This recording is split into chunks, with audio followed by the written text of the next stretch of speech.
जय श्री कृष्णा। ओम नमः शिवाय। आप सभी को सादर प्रणाम।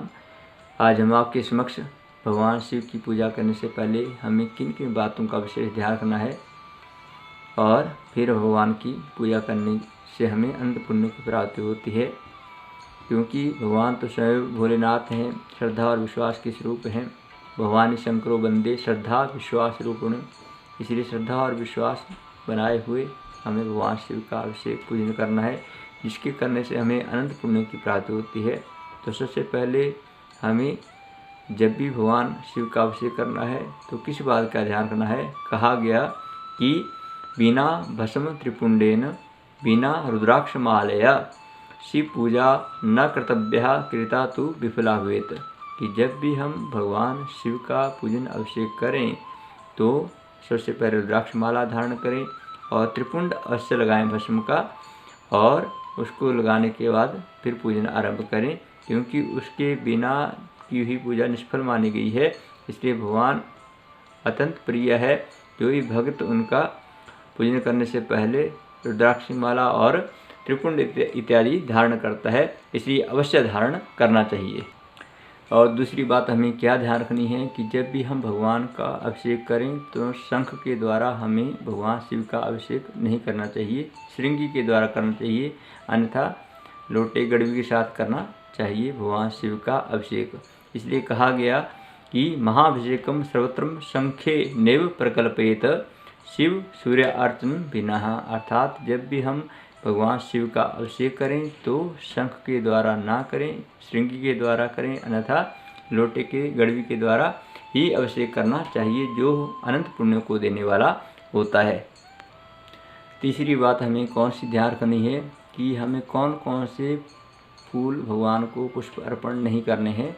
तो शास्त्रों में कहा गया कि कदम्ब फल्गु पुष्पम च केतकम च शिष्कम केतकी चाति मुक्तम कुंदो युति मंदाकिनी शिशिर सर्ज बंधुक कुसुमानी विवर्जयित। अर्थात जब भी हम भगवान शिव का पूजन करें, अभिषेक करें, तो हमें कदम्ब का पुष्प, फल्गु पुष्प, केतकी का पुष्प, शिशिका, अनार का, केवड़े का और मंदाकिनी शिशिर का पुष्प अर्पण नहीं करना चाहिए। गेंदे का फूल हुआ या कमल का फूल हुआ इत्यादि फूल भगवान को अत्यंत प्रिय हैं, वही भगवान को अर्पण करने चाहिए। और साथ में हमें इस बात का विशेष ध्यान रखना है कि हमें फूल कैसे अर्पण करना है। तो शास्त्रों में बताया गया कि पुष्प हमें इस प्रकार से अर्पण करना चाहिए।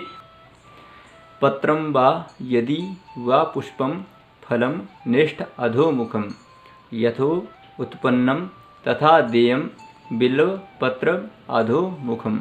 कि जब भी हम भगवान को पुष्प अर्पण करें तो कैसे कहा, पत्रम वा यदि वा पुष्पम फलम नदो अधोमुखम। अर्थात जिस प्रकार से फूल उत्पन्न होता है, पुष्प उत्पन्न होता है, उसी प्रकार से भगवान को अर्पण करना चाहिए।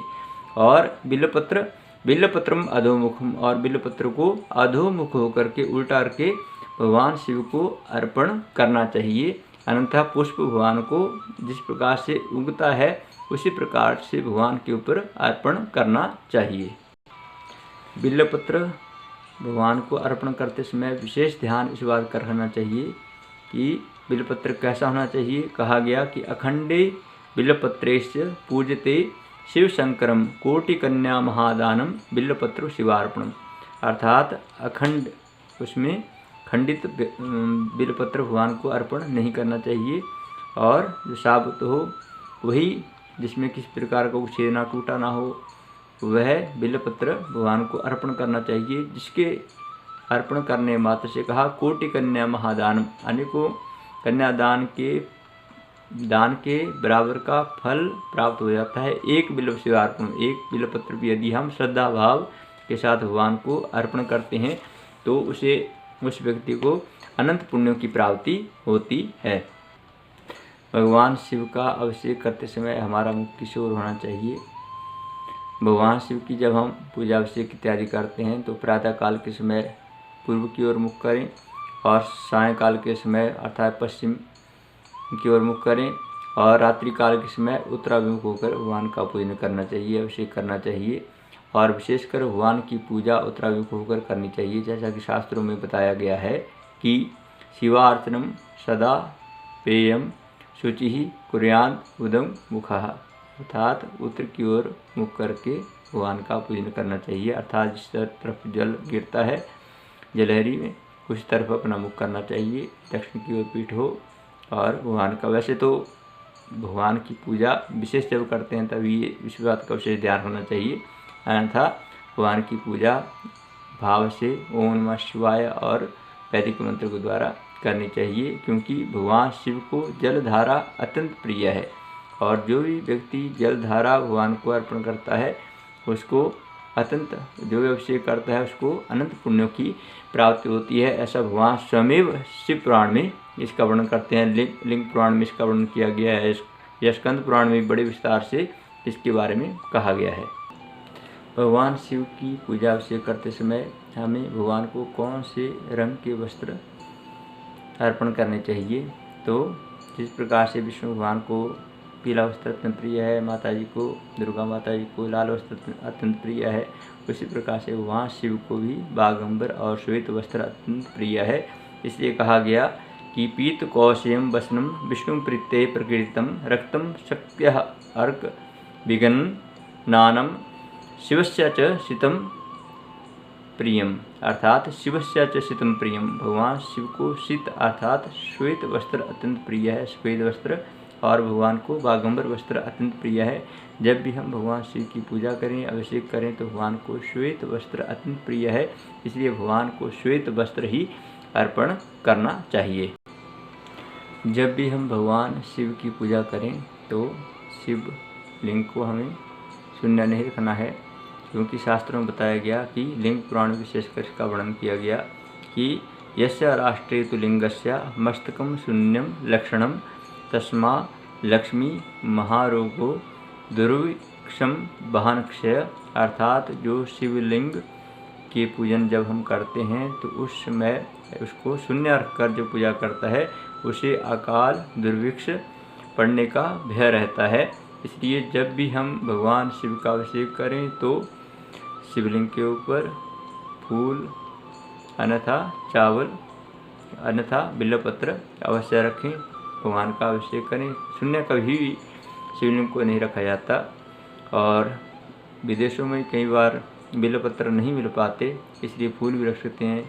यदि फूल नहीं है तो चावल भी रख सकते हैं, लेकिन शून्य शिवलिंग को नहीं रखना चाहिए। और उससे पुण्य की प्राप्ति तभी होगी जब हम सही तरीके से, सही विधि से भगवान की पूजा करें।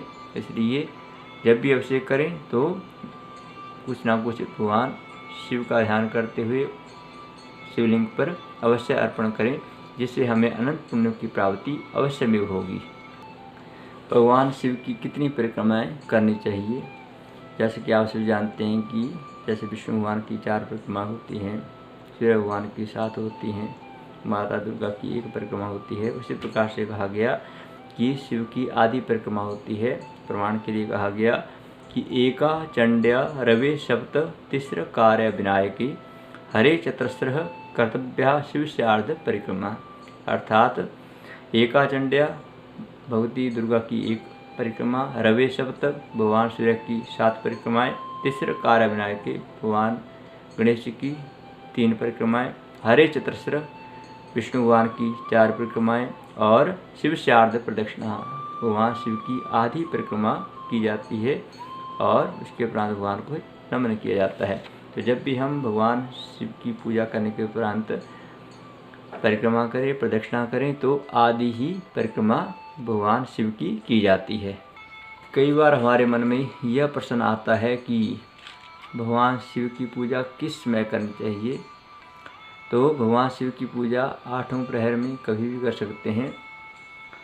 इसलिए कहा गया शास्त्रों में कि एक कालम द्विकालम व त्रिकालम नित्यमेव व ये अर्चन्ति महादेवम ते रुद्र न अत्र संशया, अर्थात भगवान शिव का जब अभिषेक करते हैं तो चाहे प्रातः काल में करें, चाहे मध्याह्न काल करें या सायंकाल में करें या रात्रि समय में भगवान शिव का अभिषेक कर सकते हैं। 8वें प्रहर में भगवान शिव का अभिषेक कर सकते हैं। इसलिए कहा कि रुद्र न अत्र संशय, इसमें किसी प्रकार का कोई संशय नहीं है, कोई संदेह नहीं है। आप भगवान शिव का निध्यासन पूजन श्रद्धा भाव भक्ति के साथ करें, जिसके करने मात्र से आपको अनंत पुण्य की प्राप्ति होगी। यदि एक विशेष बात आपने ये भी ध्यान रखनी है कि शिवलिंग पर चढ़ा हुआ बेलपत्र पुनः अर्पण कर सकता है, वह निर्माल्य नहीं होता है। 6 महीने तक उसको चढ़ा सकते हैं और विधि पूर्वक भगवान का पूजन करें। अन्यथा यदि कई लोगों के मन में यह संशय होता है, प्रश्न होता है कि बिल्वपत्र पुनः नहीं चढ़ा सकते, तो इसलिए इसके बारे में मैंने आपको पहले बताया कि बिल्वपत्र चढ़ा सकते हैं और पुनः चढ़ा सकते हैं, लेकिन खंडित बिल्वपत्र न चढ़ाएं। और श्रद्धा भाव भक्ति के साथ में भगवान शिव का अभिषेक करें मातृपितृ रूप में, क्योंकि भगवान शिव श्रद्धा और विश्वास के रूप हैं और सदैव हमारे ऊपर अपनी कृपा करते हैं। आशा करता हूँ कि आपको शिव पूजा से संबंधित कुछ विशेष जानकारियाँ जो मैंने बताई आप इन्हें अनुग्रहित करेंगे और समय आने पर हम इसके ऊपर विशेष चर्चा करेंगे। जैसे आपको कुछ सुझाव देना आप कमेंट कीजिए और इस वीडियो को अवश्य अपने मित्र परिजनों के पास शेयर कीजिए और इसे लाइक कीजिए। इस चैनल को सब्सक्राइब अवश्य कीजिए ताकि आपको शास्त्रों से प्रमाणित जानकारी मैं आपको देता रहूं और आपका आशीर्वाद इसी प्रकार से हमारे ऊपर बना रहे। हरिओम। ओम नमः शिवाय। ओम नमः शिवाय।